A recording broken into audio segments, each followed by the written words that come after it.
Good afternoon, everyone. This is Jenny Briggle from TechServe Alliance. Welcome to the Certification Webinar Series. Today's webinar is, Why Should Someone Really Do Business with You? There will be a question and answer session after the presentation, so feel free to write in any questions you would like to have answered in the question box on the right side of your screen. Also, we are recording today's presentation, and it will be available to TechServe members on the e-learning center of the website. Now, I'd like to introduce our speaker for the day, Barb Bruno, President of Good as Gold Training. Barb? Thanks so much, Jenny, and welcome everybody to our webinar today. And again, this is a topic I think that, sometimes we don't pay enough attention to, and that is, why should somebody really do business with you? Whether you're an account executive trying to develop new clients or you're a recruiter trying to attract the best talent, do you really know why somebody should do business with you? It's interesting because the most common complaint from talent acquisition professionals is that all IT and engineering recruiters and account executives claim to be different, but they all sound alike.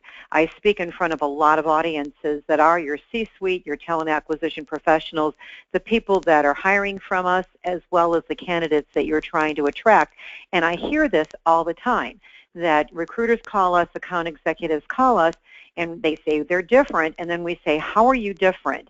And they go, well, we specialize in a niche. We are very well known in our area. We understand what you do. We've got better candidates. We've got better clients. Well, the truth of the matter is everybody can say that. What can you truthfully say that your competitors cannot say?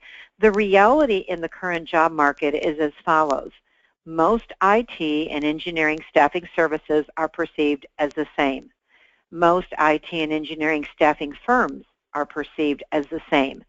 Most account executives are perceived as the same, and most recruiters are perceived as the same. And especially positions like developers or those hard-to-find people, they've almost got the attitude now, well, who's going to get the honor of representing me because I know I'm in demand, and who am I going to make money for? And another complaint I hear all the time is that they only hear from us when we're going to make money off of them. We don't position ourselves differently. We don't position ourselves as, as a source of information, as an expert in their field. Before we get into the rest of the program, I do want to talk for a moment on how certification is a proven differentiator. The TSA Certification program is the only certification for our profession which is based 2/3 on best practices and only 1/3 on legal. All other certification programs in our profession are 100% legal, but TSA felt that doing 2/3 on best practices would give all of you a competitive edge. Individuals who have achieved the TSA certification will benefit by learning a body of knowledge of best practices and implementing the exemplary practices which will increase sales, profits, and income. Certification provides an additional credential and advantage when you're competing for bids. It is a differentiator from your competition in the IT and engineering area of specialization, who and I know really value certifications. Attaining your professional certification demonstrates the commitment of the CPSAE and CPSR certification holders to a lifetime of learning through the continuing education requirements of the certification program. Now, let's get into the meat of this program. Why should candidates really send you their resume or CV? I want you to ask yourself the following questions, and I know that a lot of you are in an office where you've got maybe 10, 15, 20 people in a conference room right now. The questions that I have for you is, what can you say that other recruiters can't? And so what can you say that no one else at the table you're sitting at right now can say? No one else in your office? No one else in the IT or engineering niche can say? What can you actually say that they can't? Why should an IT or engineering candidate really give you their resume or CV? An interesting fact is we place less than 5% of the people that come to us. And the problem is sometimes we can't place them because we don't have a contract or an opportunity from them right now. Maybe they don't have the skills or experience that our clients are looking for. But out of 100 people, we place 5. And so those other 95 people may have had a negative experience in the past. Maybe they went to a firm that didn't specialize in IT or engineering, so no one helped them. And so these candidates are a little leery of our profession. They want to know if they can truly trust you if they send you their resume or CV. So what is your personal brand that you can share with candidates? And when I'm talking about a personal brand, of course you're going to promote your company, and you're going to promote, you know, the experience level and the years and all that type of thing that your company has been in business. But what about you? You know, I'm dealing with you. If I'm a candidate out there and I'm thinking of who I want to represent my best interests, I have to have a great amount of confidence in your ability, your personal ability to represent me. And whether you're talking to a prospective candidate on the telephone or you're interviewing them face-to-face, you've got a few seconds to establish a strong first impression. And I was in front of an audience of all IT professionals recently, and their question, you know, and it was interesting because it was funny being in front of an audience like this, which would have been an IT recruiter's dream, you know, and they were asking me questions about, you know, well, how do we really know what recruiters understand what we do? How do we know who to trust? You know, you people call us all the time, but half the time we can tell you don't even understand what we do, or you assume that what we're doing is what we want to do next, and that's not necessarily true. So you've got a few seconds to establish a strong first impression. And what is your personal brand? Do you even have one? You know, again, what can you say that no other recruiter can say? Because the main differentiator between you and your competition is you. It's what you bring to the table. So say that you've been a recruiter for a while, and you know, you might possibly be able to say, do you know what, in the last 12 months, I've placed 17 people with your experience level, and all 17 are still, you know, working their contracts. Or, you know, when you place somebody, how many people actually stay at their jobs? You know, if you can say, you know, 95% of the people that I've placed in jobs are still there, or the retention rate of the people I place is very high because I take time knowing what's most important to you. I take my direction from you, and I really work very hard at trying to make the right match for you. You know, what kind of track record do you have? Because your track record should be part of your personal brand. And I'm going to go back to developers because we all know those people are very hard to find. If I'm a developer and I get a call from a recruiter and you're just talking to me about an opportunity and you're selling me too soon, and you don't even know what's important to me, chances are I'm not going to send you my resume or my CV. I'm going to probably think, well, that job isn't at all what I'm interested in, and I don't have time for this. I'm too busy. And when I talk to IT professionals out there and how they want to interact with recruiters, they said, you know, to be honest with you, Barb, we love to work with a good recruiter, someone who really understands our world, because they can put us and they can position us, you know, for the remainder of our career. We'd love to work with one recruiter our whole career. We would love to have it like a talent agent. You know, but are you really positioning yourself like that, or are you putting people out on a job and then you call them 30 days before their contract is over trying to do something else for them? Well, guess what? At that point, if you haven't been in touch with them on a regular basis, they already have something else lined up. You know, you really want to be that lifetime agent. That has to be part of your personal brand, your differentiator. What is your 30-second pitch when you're making recruiting or networking presentations? A sample of a simple 30-second pitch is, I help blank who blank so they can blank. How can you fill in those blanks? I recently was in Washington, D.C. at a networking function, and it was the high-powered women networkers, and it was interesting because as I was working the room, I realized 50% or more of the women there had no idea how to network.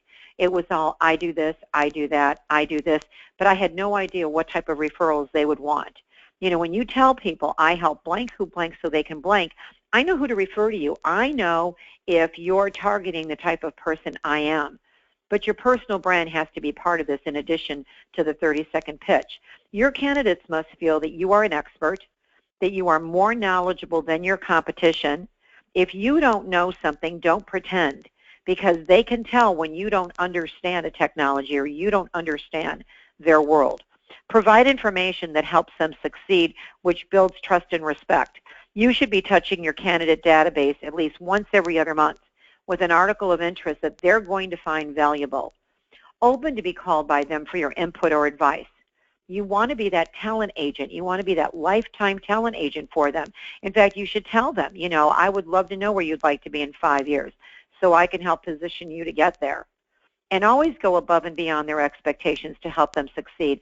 Kind of the golden rule in sales, and you're in sales, If you're working and you're listening, if you're in a staffing and recruiting firm and you're listening to my call right now, you're in sales. I don't care what your title is. Every single person that works, in a recruiting firm, whether you're doing direct or contract placement, whether you're doing recruiting or account executive, you're in sales. And the golden rule of sales is always to, under-promise and over-deliver, and that's the same in our profession. In the CPS, our study guide, we share 11 tips on how you can achieve the 6 items that I just listed above. And I'd like to share 2 of those with you today to give you a sampling of the type of training in the study guide. Our tip number 4 for recruiters is ask better questions. It's not your answers, but your ability to ask the best questions that will help you attract the top talent. The ability to identify the priorities of your IT and engineering candidates will differentiate you from the competition. You can't sell too fast. You've got to identify what's most important to them. When you say things like, I take my direction from you, I would like to be your lifetime agent, I need to know where you want to be in 5 years so we can help you get there, you're going to sound different than all the recruiters that are calling them, and they are getting called by many different recruiters. The competition for IT talent is extreme. You want to uncover the real reason why they will send you a resume or a CV by asking, what are the 5 things you'd change about your job if you were your boss? That's the real reason that people are talking to you. It's not that they just decided they want to go get another job. Something's going on at their current assignment or their current job that they have no control over. And it's interesting to always keep in the back of your mind, often people don't quit companies, they're quitting their supervisor. There's something going on that they can't stand, or they can't stand the person they're working for. Often people, love their job, they love their company, but they don't love who's over them. And that's why they'll make a change. And when you ask that question, what are the 5 changes you would make if you were your boss? And the only answers you get is money and advancement, they're going to use you to get more money from their current situation, or they're going to use you to get a counteroffer. And that's why you want to get 5 things that are going on that they have no control over, that they don't like, and then you have to make sure that the position you put them in, those 5 things don't exist there. When you're presenting an opportunity to them, you want to let them know you listen to them. You should have your interviewing notes open every time you're talking to your candidates and always refer back to what they said, which leads me to tip number 5, is you have to become the best listener in the lives of the people that you represent. Position yourself as a trusted advisor. Listen twice as much as you talk. When you're prepping a candidate, if you're doing more than 1/3 of the conversation, you're really not preparing them for an interview. You're just giving them a ton of information. You're not role-playing with them. In an interview, you should be talking 1/3 of the time. Again, it's the recruiter who knows how to ask the best questions who wins. And you want to become the candidate's sounding board. You want them to run things by you. You want them to ask you questions, because when a person asks you questions, that's when they're showing you their priorities. And again, when I talked about asking the best questions, you've also got to ask the tough questions. Is there anything about this job that you have concerns over? Are there any red flags that you see? Is there anything that would make you hesitate from accepting this opportunity today? You have to know where you stand, and you don't make money just for talking to people. I mean, we spend a ton of time doing a lot that we're not paid for.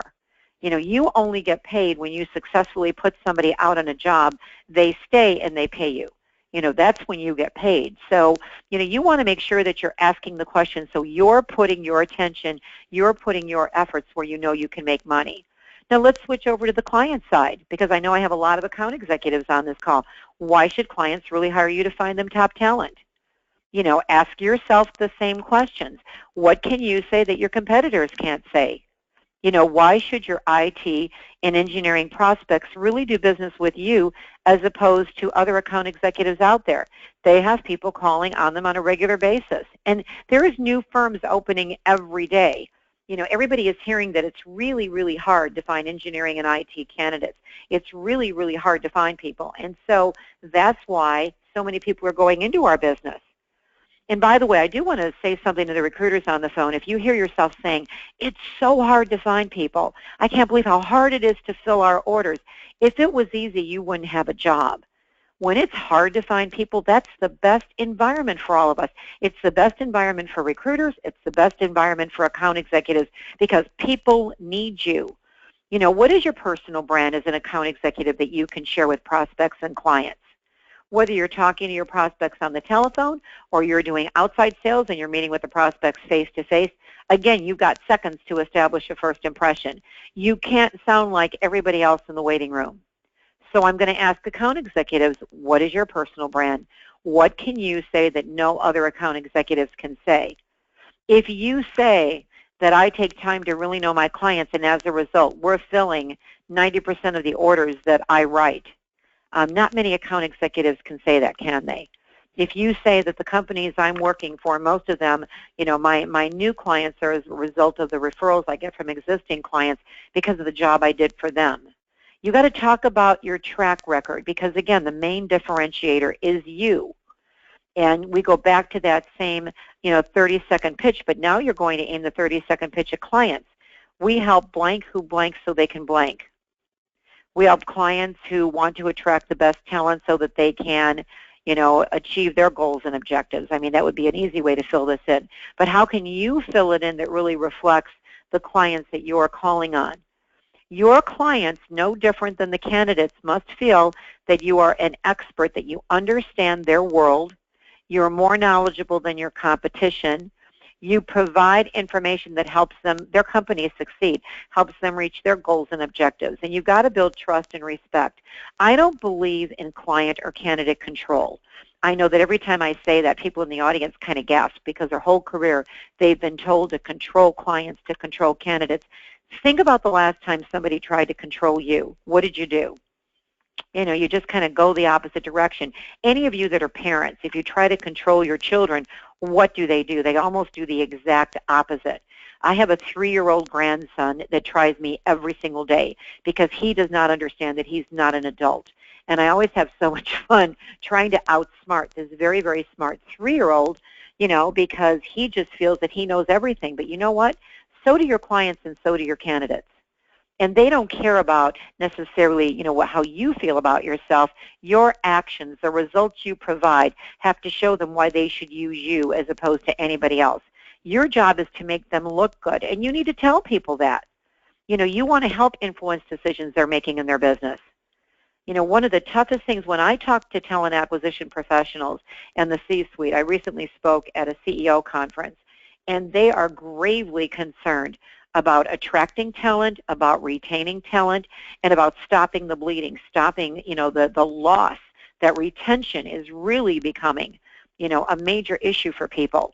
So if, in fact, you can say the people that I've placed on jobs, on average, they stay there 3 years. That's a big one. Think about what are the priorities of the clients that you're working with. Open to be called by them for your input or your advice. Just like you're a talent agent for the candidates for their life, you've got to be a trusted advisor. You've got to be somebody that is very consultative to your clients so that they view you as somebody that they can turn to when they want advice. What I hear from, like even when I was at the CEO conference recently, they said, Barb, the only time we hear from account executives in your profession is when they're making money on us. Do they ever give us information that can help us? They don't. And I want you all to think about something. TSA is a tremendous asset when it comes to providing all of you with great information that you should be sharing with your clients. A lot of the information you're getting, on healthcare reform, on all the different things that are really impacting the clients you represent. TSA gives you this information all the time. Are you sharing it with your clients? When you go to the TSA conference this fall, before you leave for Palm Springs, you've got to send an announcement to all your clients. I'm attending the conference that is sponsored by TechServe Alliance to make sure that we're on top of, all the latest issues and trends that can help you attract and retain the talent that you want to hire. And when I get back, I'll share the best information that I learn. I will share best practices with you. You've really got to position yourself, and you've got to talk to people not only when you're making money off of them. And again, the golden rule in sales, under promise, over deliver, always go above and beyond their expectations to help them succeed. And that brings me to, you've also got to clarify their expectations. So often you don't even know what your clients expect. You sort of have the way you conduct business, and it really is important for you to clarify, what do your clients expect? What do your candidates expect? What can they expect from you? What do you expect from them? What do you need from them to find the talent that they're going to hire? In the CPSAE study guide, we share 9 specific tips on how to achieve the 6 items that I just listed. And I'd like to share one with you today, and that's tip number 3, to embrace education-based selling. Education-based selling works, and that's why you want to consider this. This technique positions you as a workplace expert. And you might be asking yourself, what do you mean by education-based selling? And so I want to explain what this is. Your education-based selling targets issues that keeps your prospects up at night. Not pitching your services. What is keeping your clients up at night? How you introduce market education is as important as the education itself, because you want to pre-sell everything that you're about to sell to them. And so let me give you an example. Whether you decide to utilize our services or not, you should know some of the data we've gathered on the top 5 threats facing IT and engineering businesses today. Of course, if you only do IT, you're just going to say IT. If you only do engineering, you're only going to say engineering. And a lot of the information that you can share with them, you can actually obtain from TSA. I attend many conferences. I speak at roughly 25 to 30 events a year. And many of those are associations. A lot of them are, big companies, the big franchises. I speak at their meetings. I do some in-house training. But I can tell you, my favorite conference sponsored by an association has always been the TSA conference, because I think they do a great job. Their conference from the beginning to the end is just this wealth of information. And if you implement, just a fraction of what you learn, you more than get your investment back. It's just, and the information can help you with this education-based selling that absolutely positively works, because guess what? If they think you're sharing this information with their competitors, they want it too. And when you position yourself as somebody who's in the know, as a workplace expert, somebody that can give them information that will help them with retention, that will help them attract the candidates they need to hire, that will give them some information on how to develop an internal employee referral program. You might think, why would I do that? You're going to do it because it separates you from everybody else, and they're still going to use you for the positions they can't fill. So again, this positions you different than your competition. Now let's talk about the competitive edge gained by knowledge retained. I've always said that I feel that there is no power in education, and that seems like a really crazy statement for somebody to make that does as much training as I do. And I say that there's no power in education, but I truly believe that that's a very accurate statement, because where education, where knowledge really is valuable is if you implement something. Like if you come to this call today, and I greatly appreciate we've got such a large audience today, which shows the value that the TSA members put on education, but coming to this call is a very small step. You might be listening to what I'm saying and saying, wow, I really agree with that. That's a great idea. But if you do nothing with it, this has been a waste of your time. Where power comes in, the power of education is in you implementing something. You have to retain the knowledge that you've heard today, but what I would strongly suggest that all of you do is, this call is recorded, you've got a handout for the call, that you go back through this, and when you hear something that really resonates with you, the trick is to take one idea and implement it for the next 21 days. Because if you try to implement too much that I've said, gee, that's a great idea, okay, I'm going to do that too, you'll end up doing nothing, because when you're under pressure and stress, you go back to the old way of doing things. You can't work your desk the same way. You can't make your sales calls the same way and expect different results. You've got to change something. So there is a great competitive edge when you retain the knowledge and then you implement what you've learned. So, my challenge to everybody listening to my voice is pick 3 things you heard that you're going to commit to getting done, and then do one every 21 days for the next 3 months, and watch what happens to the last quarter of this year. You'll have the best quarters you ever had. And just so you understand me, I own a business. I've worked a desk, for most of my career. And the only reason I train is so that you can make more money. You can be more successful. And that's why I put such a value on learning things, retaining the knowledge, but then implementing them. That's the really important second step. There is no difference between you and your competition unless your company, or your customers rather, perceive a difference. Their perception is based 80% on your performance, your attitude, and your knowledge. And the truth of the matter is you can say how great you are, you can tell them all these things, but they're going to judge you on your actions. It's more or less the attitude, show me. Don't tell me, show me. The certification program has been in existence for 2 years now. So there are not that many competitors who have earned their CPSR or their CPSAE exam. I know some major companies. I've done training in 5 or 6 offices for one company because they've made a commitment as a huge company to get their people certified. These are the highest professional designations anybody can earn in our profession. The best practices outlined in both the industry practices, the legal, the CPSR and CPSAE study guides provide you with knowledge that will benefit both your candidates and your clients. The training I'm giving you today is 1/100th of what's in the study guides of the certification program. In IT and engineering staffing, you are representing candidates and clients who put a very high premium on certifications in their profession and continuing education. You're always asking them, do you have the certification? Have you earned this? Have you earned that? Well, they're starting to ask you the same questions because they're realizing there are certification programs out there.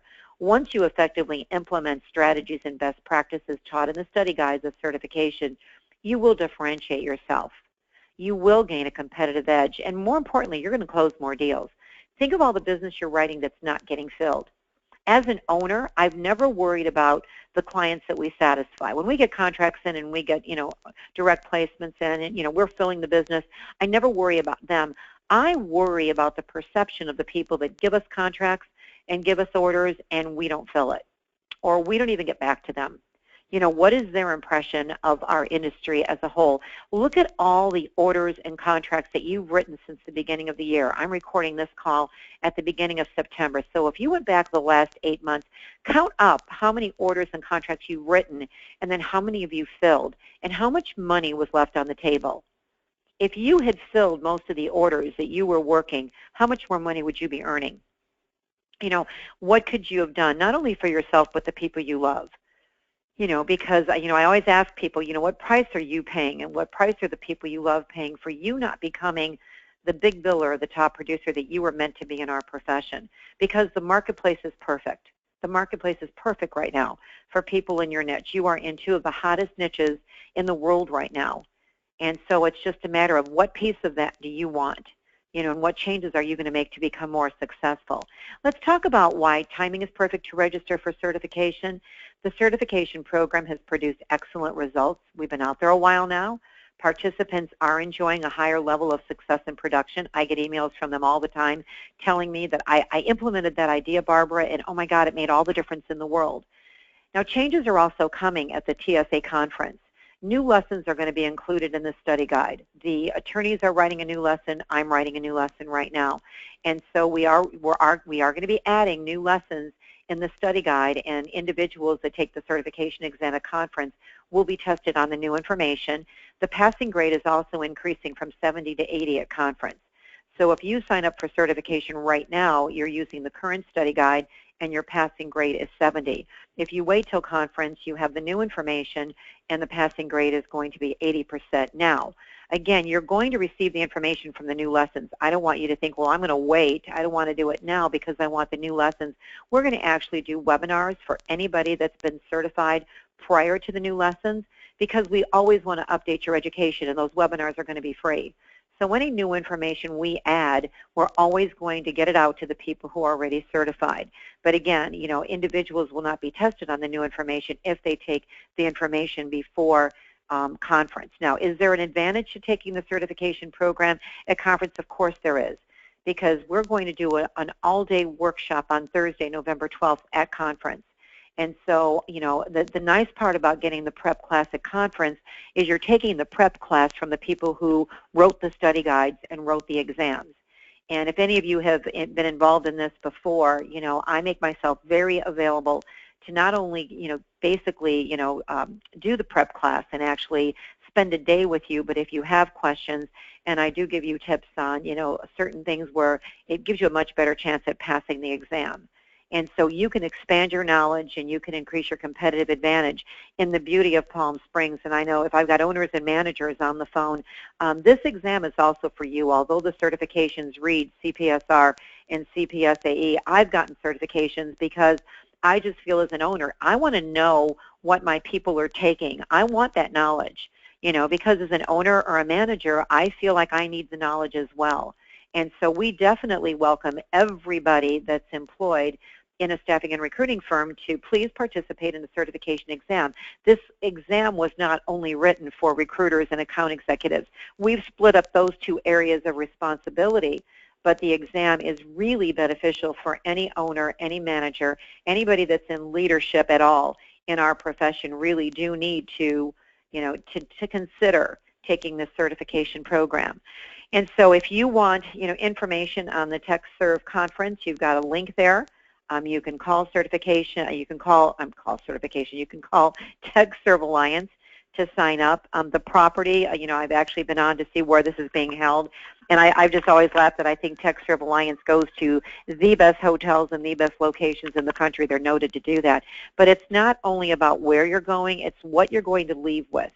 You're going to leave with knowledge that you didn't have prior to getting there, and it will make you money. I can honestly say that the training and the sessions held at the TechServe Alliance conference, and they split up between leadership and recruiters and account executives, and there's so much. It's such a meaty conference that, I'm hoping that you not only sign up for conference, but also, if you're not signing up for the certification program prior to the conference, I would love to have you join me on Thursday where I can personally work with you. I can coach you, I can mentor you, I can help you all that I can. And wouldn't it be great if you came to the training workshop on Thursday, November 12th, and then actually sat for the certification exam at the conference?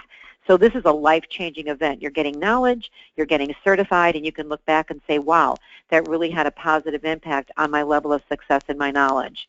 For additional information on certification, where you can basically go to is either Susan Donahoe, and her number and extension are there, and I love to just have Susan Donahoe bombarded with phone calls, or you can email TSA at certification@techservealliance.org, and there's a tremendous amount of information on the website.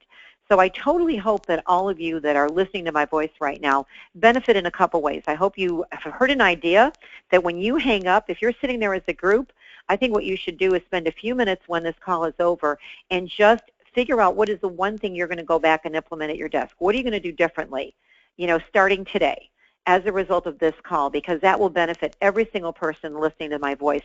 And I sincerely hope that most of you really make the commitment to participate in the certification program, because I can tell you we've got so many success stories from people that have gone through this process, and they're more successful. And that was the reason that I got involved. The goal was, yes, to get you a certification, but it was also to give you a knowledge base where you can go out there and be better at what you do. So I do thank you all for joining us, and now I'm going to open the call to the most important part of this phone call, and that's answering your questions. You can ask me questions one of two ways. When you called in, you were given a telephone number, an access code, and a PIN number. If you put those three numbers in and you're on a landline, then you can actually, go to the attendee area on the right-hand side, like halfway down the control panel. You'll see the word attendees. You can actually find your name and click on that little yellow hand that looks like a hand being raised, and I can unmute your lines and talk to you one-on-one, or you can go down below the control panel and you'll see the word questions. And if you click on that word questions, it opens a dialog box, and then I'll be glad to answer your questions. Now, I always use a person's first name. If you don't want me to use your first name, then just put anonymous or confidential and then type in your questions, and I'll be glad to answer them. I do have a question from Susan. Susan wants to know, is it possible to actually sign up and take the exam before a conference? What is the time frame for studying?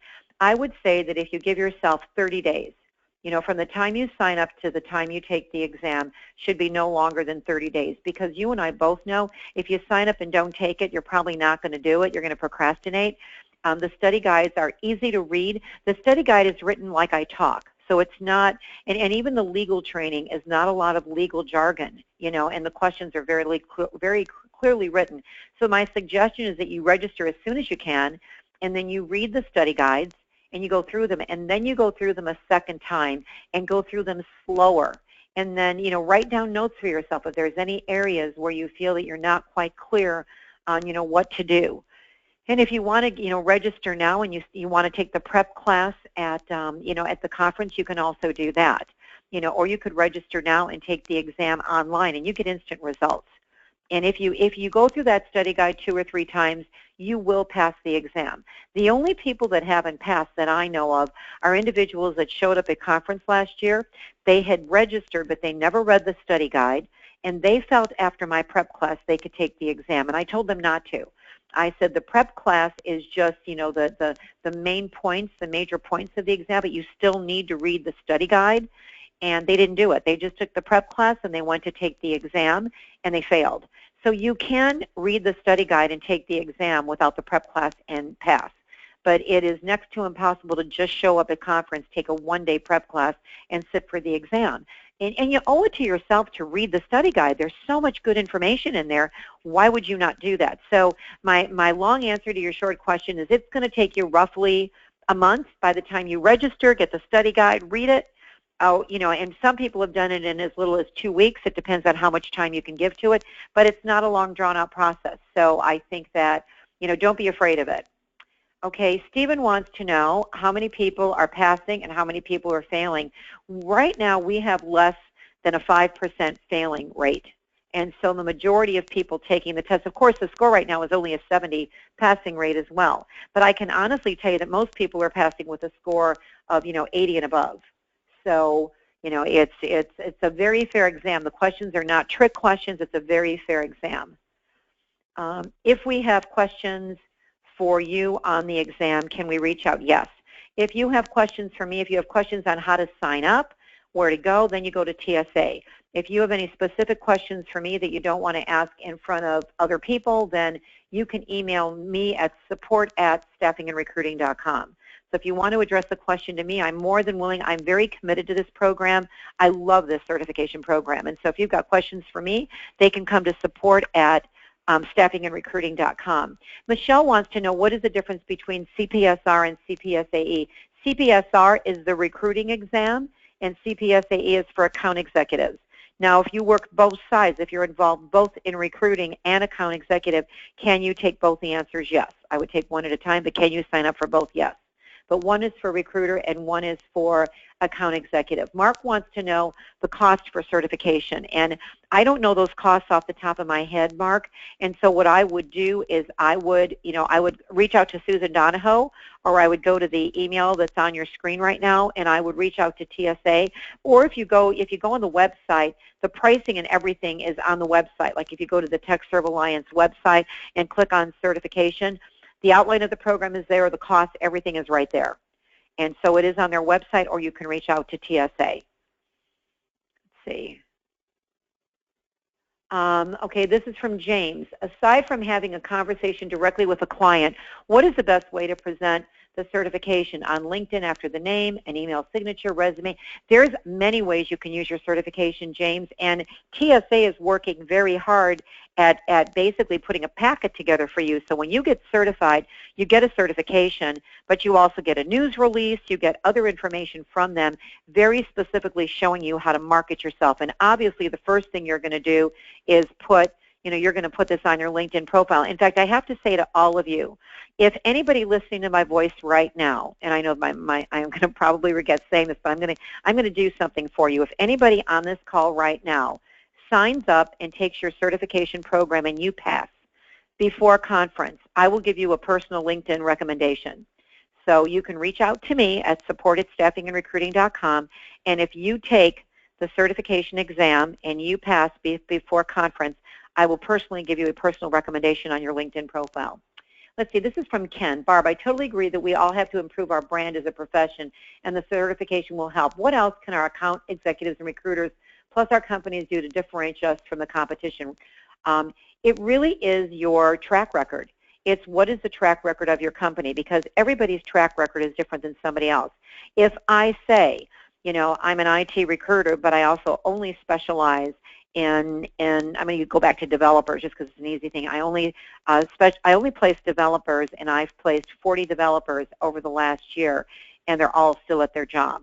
or in my career I've placed over 200 developers. I have a great knowledge of what you do, plus we represent some of the top companies out there that aren't advertising their openings, so we can open that hidden marketplace of jobs.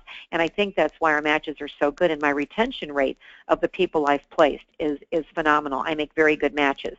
Not everybody can say that. When you're out there as an account executive, if you can say, I fill the majority of orders that I write, the majority of contracts I write, we fill. I mean, we will really make a commitment to you. If you try to give me a contract and I know we can't fill it, I'm going to be very honest with you up front. You know, I want to be that trusted advisor. I want to be that person that you can turn to, very consultative. Also, I want to be your sounding board. I'm not just looking to place people in your company. I'm a workplace expert. I want to be there for you. I would like to truly partner with you, and my track record. And then, you know, and I also think that if you're an account executive, you should have testimonials from clients under your email signature line. If you're a recruiter, you should have testimonials from candidates under your email signature line. I look at some email signature lines, and they're like, 20 lines long, all about the company, and it's all what we do. We do this, what we do that, we do this. People don't care about what you do. All your clients and your candidates care about is what's in it for them. And so the more your brand reflects what's in it for them, the more successful you are going to be. You got to quit making what we do presentations. You got to stop your website from being what we do. We do this, we do that. Nobody cares. All they want to know is what's in it for me. They click on and click off your websites in 7 seconds, unless you have a free download for clients and candidates that they want, and then will they exchange that for their name and email address? Of course they will. So it's positioning yourself differently. It's your track record. If you've got a brand new account executive or brand new recruiter, they can't talk about what they've done, but what are the years of experience in your entire company? I work as a team with other recruiters, and we have 117 years of experience, and I can tell you as a team, we've placed over 300 people with your exact background successfully in the last 2 years. Now I want to work with you. But if you say, I specialize in IT, I specialize in engineering, and I do thorough interviews, what clients say to me a lot is, when they ask us how we're different, we say, well, we thoroughly interview our candidates. We check references. We really take thorough jobs descriptions. And what the clients say to me is, why is that different? We're paying you a lot of money. Shouldn't those be givens? Like, don't give me a differentiator that is something I expect of every person I deal with. If you're going to give me a differentiator, show me how you go above and beyond. If you tell your clients, you've got my cell phone, you've got my home phone, I'm there for you 24/7. I say 24/6.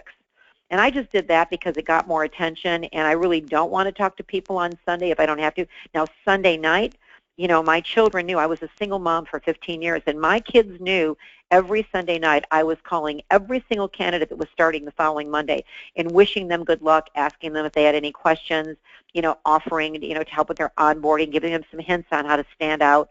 Every Sunday night. I didn't want those calls Monday morning, where's your person? I just didn't want it. And so it's a matter of going above and beyond. And in your follow-up, you can't place somebody out there and never touch them, never talk to them until their contract is coming to an end. At that point, they don't like you. They feel like they've made you money, you don't care. And when you call them 30, 60, 90 days before their contract is done, they know you're just trying to make more money on them, and they've already got something else lined up. So it's a matter of you've got to keep in touch with these people. You want to be their lifetime agent. You've got to be providing information. It's positioning yourself differently than your competition.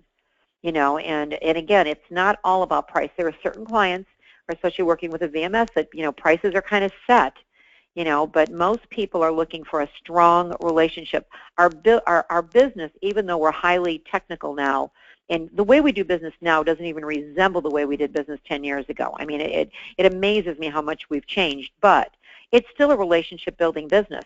You want to know everything about your clients. You want to know if they have kids, are they married, where they go to school, what are their favorite teams. You want to know everything about them.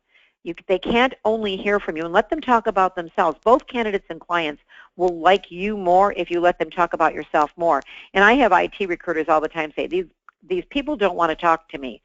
The reason they don't want to talk to you is they don't see the value to them. Once they realize what's in it for them to talk to you, then of course they'll talk to you if you're good. But you can't be saying things that let them know you don't understand their world. And if you're new and say you're placing a programmer and you've never placed a programmer before, well, interview 10 of them. And by the time you interview 10 of them, you understand them. You know, you've got to become a part of their community. You've got to read what they're reading. You've got to join the associations they join. And these are things you do on your own. These are not things your owners do for you. You should be getting trade publications at your house. If you're a recruiter, on every trade publication your candidates read. So you sound like an insider. You've got to go to the websites of every association they belong to, because websites, association websites, are a tremendous source of information. You've got to be on those websites getting that information. So you've got to be part of this. On the client side, account executives, you've got to be reading what the clients are reading. You've got to be joining the associations they join. You've got to become part of them. And again, this is your investment in yourself. You know, your owner or manager can't motivate you to get better. They can't do it. They can give you a motivating environment, but it's up to each one of you to decide, how much do you want to get out of this profession? What lifestyle, what level of success? You know, do you want to be the best, you know, the top producer in your office? Do you want to be the top producer in your state or in your profession, in your niche? I mean, it's your decision. An owner is never going to come up to you or a manager and say, no more fills, no more placements. You've done enough this month. Go home and take the last week off. They're never going to do that. There's no limit on what you can achieve, but you got to change up the way you work. If you want better results, you got to change what you do. And again, I am doing a training session at the TechServe conference. I train there every year. This year I'm going to have the opportunity to actually get in front of some of the larger companies at their segment as well, and I'm doing that one-day prep class. And I walk around that conference constantly. And so if, in fact, you see me and you've got a question, you just ask me if you can have a minute of my time, and the answer is always yes. And that's another value of attending an event, because you can pick the brains of all the people there. So I see no more questions being written. Let me see if there's any other hands being raised. I see nobody wants, oh, there's a hand being raised. Hold on. Karen, let me unmute your line. Karen, what is your question? Karen with the last name S, I see you've got a hand up. Okay, I don't hear Karen there. So let me mute her lines. Let me see if anybody else raised a hand. Okay. I see no more questions and no more hands being raised. I guess I'm going to turn the floor back over to you, Jenny. Thank you, Barb. I hope everyone will join us for the next webinar in the certification webinar series, Ask Better Questions. This webinar will be Thursday, October 8th, 2015, from 12:30 to 1:30 p.m. Eastern Time. This webinar will address the training materials provided, the most important questions to always ask first, how to uncover the what's in it for me of clients and candidates, and the question you need to answer today. Again, as Barb went over the conference, I hope everyone will sign up.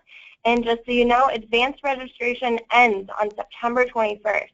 So you can get a discount on your registration if you sign up before September 21st. Barb, that's all I have for announcements. I would like to say thank you on behalf of TechServe Alliance and everyone attending. Thank you very much, Barb. Thank you. I hope everybody is setting yourself up for a record last quarter, and I hope to see you at conference. Thanks so much, Jenny. Thank you. And everyone, we will be sending out an email with today's slides and a link to today's presentation, along with a link to the certification webpage. Thank you, everyone, for attending, and have a nice day.